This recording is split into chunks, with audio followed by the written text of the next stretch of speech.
नमस्कार दोस्तों, मैं हूं अनूप त्रिपाठी और आज के इस खास प्रोग्राम फेस टू फेस में आप सबका एक बार फिर से स्वागत है। आज हमारे साथ खास मेहमान हैं उत्तर प्रदेश की पूर्व सरकार में कैबिनेट मंत्री रहे महबूब अली साहब।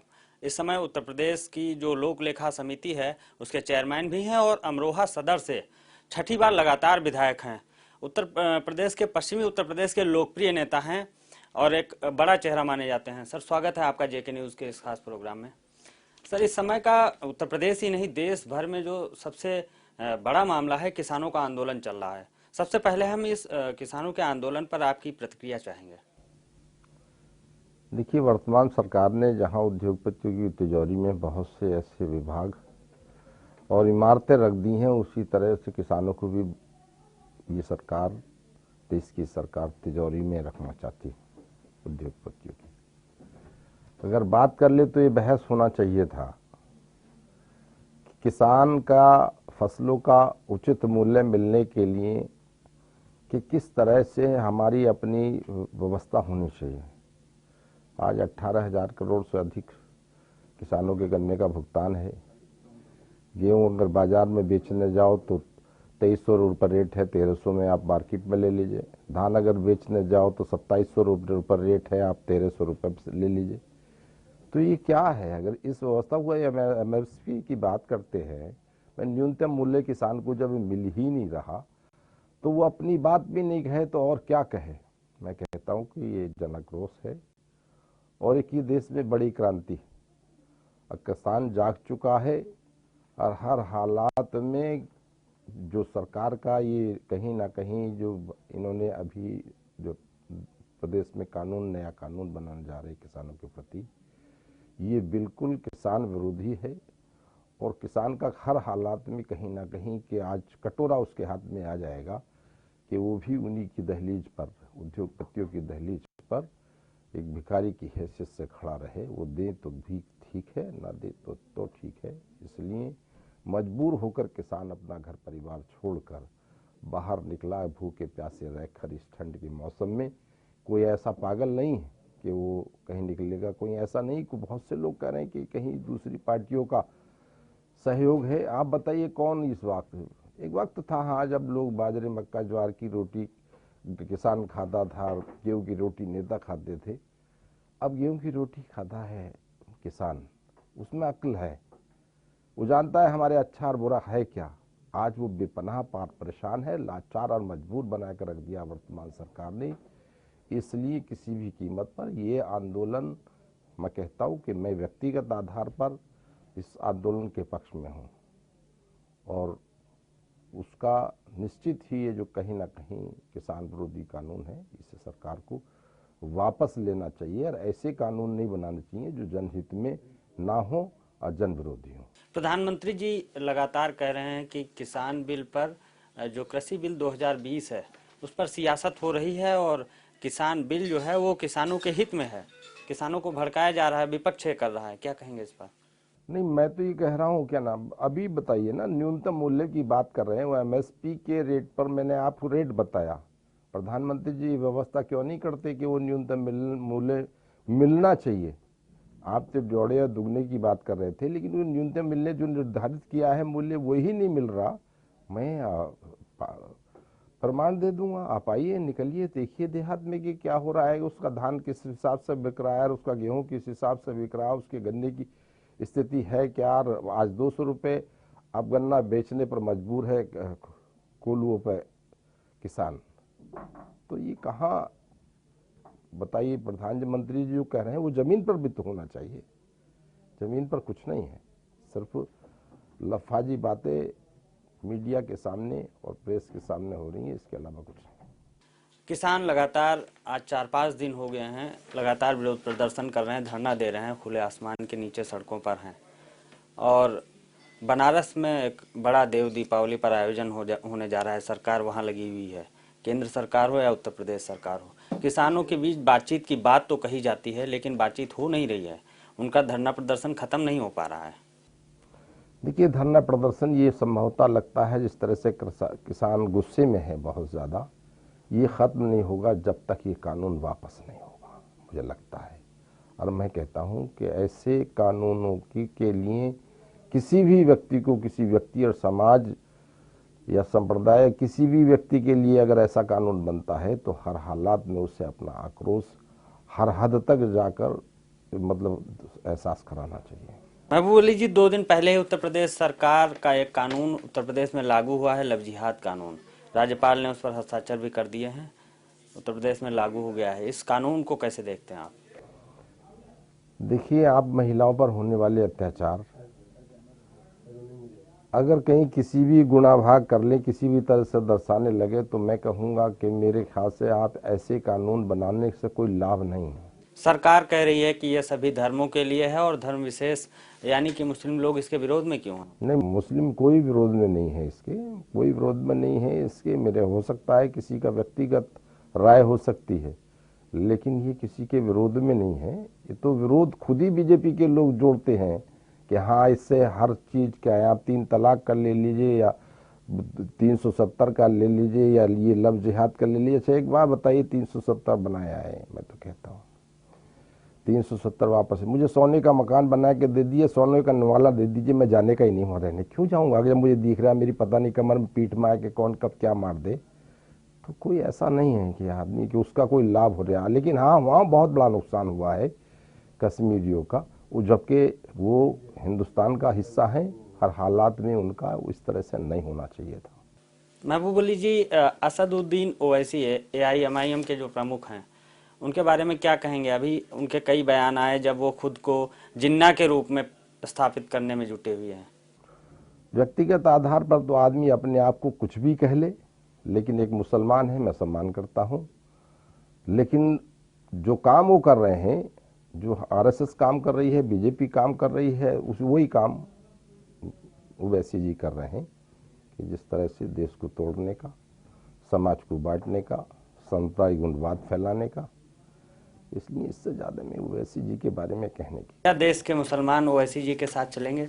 किसी भी कीमत पर इतने पागल मुसलमान नहीं हैं। वो अपने आप अपनी तरह से जानता है कि हिंदुस्तान के अंदर देश में समाज के साथ और देश के साथ खड़ा होने के लिए हर हालात में बहुत ऐसे दल हैं जो कहीं ना कहीं किसी के साथ में खड़े रह गए, जिन्होंने भलाई की है। समाजवादी पार्टी ने हमेशा देखा है और हर हालात में मुसलमान उनके साथ खड़ा है। हैदराबाद में निकाय चुनाव हो रहा है सर, वहाँ पर उत्तर प्रदेश के CM योगी जी पहुँचते हैं, तो जो निकाय चुनाव है वो स्थानीय समस्याओं से उठकर अब नाम परिवर्तन पर हैदराबाद का नाम भाग्यनगर करने पर आ गया है और दोनों दल इसमें जुट गए हैं। इसे कैसे देखते हैं आप? देखिए, राजनीतिक मुफाद के लिए बीजेपी के लोग कुछ भी कर सकते हैं। किसी के नाम परिवर्तन करने से या कहीं किसी का कुछ भी बेहाल करने से अगर उनका फ़ायदा हो सकता तो वो कर देंगे। बुनियादी चीज़ों से उनका कोई मतलब नहीं है कि समाज को बिजली कैसे मिले, गरीब को रोटी कैसे मिले और किस तरह से अच्छे रास्ते हों और किस तरह से देश खुशहाल रहे, देश की अर्थव्यवस्था कैसी हो, विदेशी रिश्ते कैसे हों, देश के अंदर कैसे हालात हों, हमारी कूटनीति कैसी हो, उस पर बात नहीं करते। आज उत्तर प्रदेश की वर्तमान सरकार का करीब करीब 4 साल पूरा होने वाला है सर, ये कार्यकाल कैसा रहा? इससे बदतर आज़ादी के बाद कोई कार्यकाल नहीं रहा जितना बदतर ये कार्यकाल 4 साल का रहा है। और मैं तो कहता हूँ देश पर ये 4 साल एक बिल्कुल कलंकित करने वाले साल रहे। कानून व्यवस्था पर मुख्यमंत्री जी का कहना है कि बदमाश या तो प्रदेश छोड़ चुके हैं या फिर वो जेलों में हैं। नहीं, बदमाशों की देख लीजिए, हो सकता है सांप्रदायिकता, बदमाश की कोई बराबरी नहीं। बदमाश बदमाश है और उसे जातीयता के आधार पर देखा जाकर भी अगर कहीं ना कहीं उसके खिलाफ कार्रवाई हो तो वो बहुत गलत है। उसकी मैं सख्त निंदा करता हूँ और वो नहीं होना चाहिए और उसके बारे में विस्तार से मैं कहना नहीं चाहता, आप अच्छे तरह से जानते हैं। महिला सुरक्षा पर उत्तर प्रदेश में कई योजनाएं सरकार ने लागू की हैं, क्या महिला अपराध रुके हैं उत्तर प्रदेश? कागजी चीजें हैं और महिला अपराध आज तक देश की आज़ादी के बाद इस तरह से कभी नहीं हुआ। महिलाओं का उत्पीड़न और महिलाओं के साथ में जास्ती, और मैं कहूँगा ना महिलाओं की कोई सुरक्षा की व्यवस्था है और लाइन ऑर्डर इस वक्त बद से बदतर है। किसी भी कीमत पर महिलाओं के लिए हर हालात में सख्त कानून बनने चाहिए, उसके हम पक्षधर हैं। और जो बिल्कुल आज बच्ची का नाम अगर रोड पर निकलती है, उसके माँ बाप दहलीज पर बैठ जाते हैं कि मेरी बेटी दिन छिप गया तो वापस नहीं आई, तो इससे ज़्यादा शर्मनाक कुछ हो नहीं सकता। वो वर्तमान सरकार में ऐसा कुछ है कि महिलाओं के लिए सुरक्षा नहीं, उनके कहीं ना कहीं मैं कहता हूँ असुरक्षा के लिए इस तरह से ये कानून बने हैं। उत्तर प्रदेश लोक लेखा समिति के चेयरमैन भी हैं आप। कोरोना संक्रमण के मामले एक बार फिर से बढ़ रहे हैं और देश का सबसे बड़ा राज्य है, जो व्यवस्थाएं हैं कैसी हैं? अच्छा क्वेश्चन आपने किया है। मेरे क्षेत्र का, मेरे जनपद में कोरोना पॉजिटिव एक व्यक्ति हुआ, अस्पताल गया, वापस जाने के आने के बाद 14 दिन के बाद जब वह वापस आया, मन की बताओ बेटा बहुत अच्छी दवाइयाँ मिली होंगी और बहुत अच्छा इंतजाम होगा। बोले उसके अंदर जिसमें जहां हमें रखा गया था उसके अंदर बेपनाह चूहे, मक्खी, मच्छर और बदहाल था। वहां रोटी ने आप जैसे लोग खिड़की में से फेंक जाते थे और दवाई के नाम पे एक गर्म पानी तो हमें दिया, एक गोली तक नहीं दी। मुझसे कसम खा के लड़का कहने लगा, तो इतना इंतजाम, इससे बढ़िया इंतजाम और कुछ हो नहीं सकता कोरोना में। कोरोना वैक्सीन तैयार होने वाली है, अलग अलग दावे हैं सरकार के। बिहार चुनाव आपने देखा, वहां पर फ्री कोरोना वैक्सीन देने की बात कही गई। अब आगे 2022 का चुनाव उत्तर प्रदेश में भी है, क्या सियासत हो रही है इस महामारी पर भी? देखिए, जहाँ तक बातों की बात है तो हिंदुस्तान के बाहर दुनिया में भी कोरोना वैक्सीन से बनाने से संबंधित रोज हम प्रकाशन के माध्यम से, टीवी के माध्यम से सुनते हैं। लेकिन ये बात सही है कि ऐसी महामारी में जितना भी जल्दी से जल्दी हो जाए वो वैक्सीन बनना चाहिए, लेकिन संभवतः अभी तक उम्मीद नहीं है और सरकार गंभीर नहीं कि देश में जितना भी जल्दी हो जाए इस महामारी को रोकने के लिए कि कोई वैक्सीन पर ज़्यादा दिमाग लगाना चाहिए, ना कि शहरों के नाम चेंज करने पर। एक बड़ा जनाधार है आपका सर, मंत्री भी रहे हैं और लगातार आप विधायक हैं। क्या मैसेज देना चाहेंगे जिस तरह के सियासी हालात हैं, चाहे वो असदुद्दीन ओवैसी जी की बात हो या फिर उत्तर प्रदेश में लव जिहाद कानून लागू हो जाने की बात हो, मुसलमानों के लिए क्या मैसेज देना चाहेंगे? देखिए, बात क्या है, अमेरिका की कर लें कि हाँ महाशक्ति है, लेकिन हिंदुस्तान को मैं महाशक्ति, ऐसी महाशक्तियों के बहुत ऊपर मानता हूँ कि बशर्ते के बन सकता है, बशर्ते कि हमें काम करना चाहिए जमीन पर।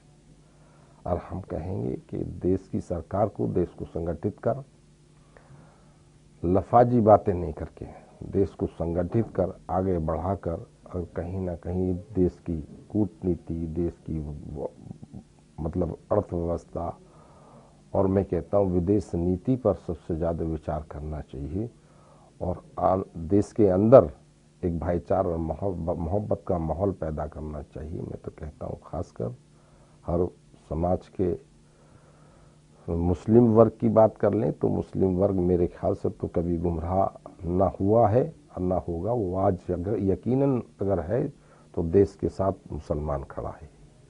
राष्ट्र के लिए हर हालात में राष्ट्र को मजबूत करने के लिए मुसलमान खड़ा है, क्योंकि वो कभी सांप्रदायिक उन्माद फैलाकर कुर्सी हासिल नहीं करते। सब समाज की बात कर, देश को संगठित रख, आगे बढ़ाने पर विचार करते हैं। बहुत बहुत शुक्रिया सर हमारे कार्यक्रम में आने के लिए और हमें समय देने के लिए। तो आप थे महबूब अली जी, उत्तर प्रदेश लोक लेखा समिति के चेयरमैन हैं और अमरोहा सदर की सीट से लगातार 6ठी बार विधायक हैं।